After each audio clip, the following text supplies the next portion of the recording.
What drives modern capitalism is essentially the promotion of relentless consumption, yes? As soon as we have a financial crisis, every president in the world and leader says, please consume more. In 2008, when we had the Asian financial crisis, we in Asia were told, please, you Asians, don't be laggards. Please consume more. The world economic system is led by the Western banks, is under duress, collapse. Please do something. So we in Asia felt great. For the first time in 2-3 centuries, the Raj had come to us and said, do something. So we went and did QE2, QE3. Indian companies bought Jaguar, Rolls-Royce.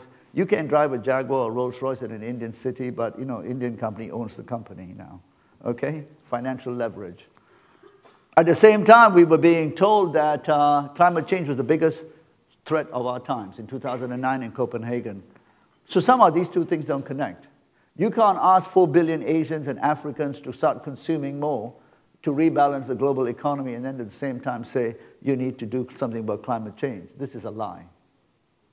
So around that time, I decided to write a book called Consumptionomics and Asians' Role in Reshaping Capitalism and Saving the Planet. The argument was simply this: we cannot consume around the way the Western world does and how it was built. Secondly, we need to understand that there are limits to what we can have. But primarily, we need to reject an economic model which is premised on three things. The promotion of relentless consumption to keep the economic engine growing. To keep that engine going, we need to do two things, which is we need to essentially underprice everything. To underprice everything, we need to externalize true costs.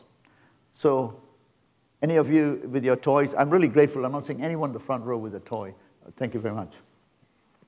But your toy, let's say it's an iPad. How much does it cost? Roughly, different parts of the world, your iPad costs about $500, yeah? Roughly, give or take, $500. I would argue the true price of an iPad is about $10,000. So why, if the iPad is such a designed in California, how come it ain't made in California? Because you need to externalize the production to those countries in the developing world, where perhaps the supply chains don't manage the externalities, you can externalize the costs, etc. And so every time you all get an upgrade, think about the externalization of the true costs, which is why, essentially, today in Asia, someone poor can have a mobile device, but can't pay for a toilet.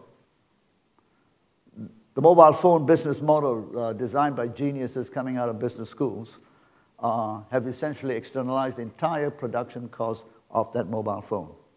Your mobile phone or device is made up of compressed hydrocarbons, rare earths, metals, extracted in Africa, exotic parts of the world, where the price is not fully paid. Secondly, the compressed hydrocarbons, you don't pay for the carbon.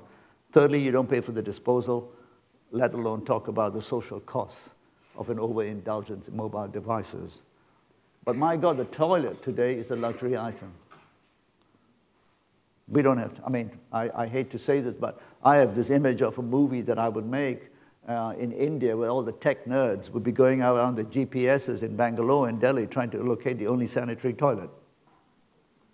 It'd be a sequel to Slumdog Millionaire. But the real truth is, we have no ability to essentially price sanitation and the public health benefits.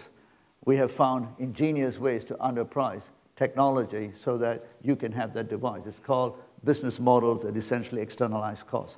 And that's our consumption model, and we cannot have this. And I can go on about many other examples. But fundamentally, our business model is based on this: how you will be allowed to buy things you don't need with money you don't have. Voodoo economics, and that's not an insult to Haiti or to Africa. How to buy things you don't need with money you don't have, called debt, the great American invention.